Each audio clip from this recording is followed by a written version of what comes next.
حضرت عمر رضی اللہ تعالیٰ عنہ ہجرت کے ساتھ، ہجرت والا مہینہ محرم کا مہینہ، اس کے ساتھ سفر یہ اسلامی سال کی شروعات فرمائی ہے، چونکہ ہجرت گناہوں کے علاقے کو چھوڑ کر نیکیوں کے علاقے کی طرف جانا،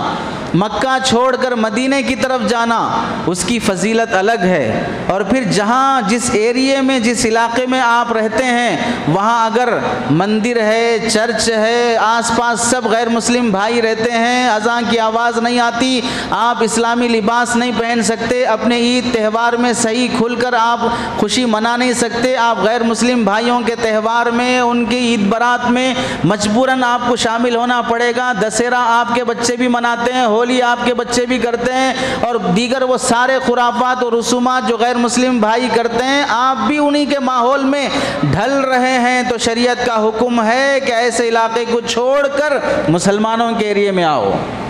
تمہارا اسلام برباد ہو جائے گا، تمہاری نسل کفر کو اسلام سمجھ جائے گی، تمہاری نسل ایسی آزاد ذہن کی بن جائے گی کہ پورے اسے شریعت پر چلنا ایک بوجھ لگے گا۔ ہاتھ میں انگارہ پکڑنا جس طرح بھاری ہے، کڑک دھوپ میں جس طرح چٹان اور پتھر پہ کھڑے ہونا مشکل ہے، ایسے ہی اس مسلمان کی اولاد کے لیے جو غیر مسلم ماحول میں جیتا ہے، نماز، روزہ اور اللہ اور اس کے رسول کی باتیں بھی انگارے سے زیادہ بھاری لگیں گی۔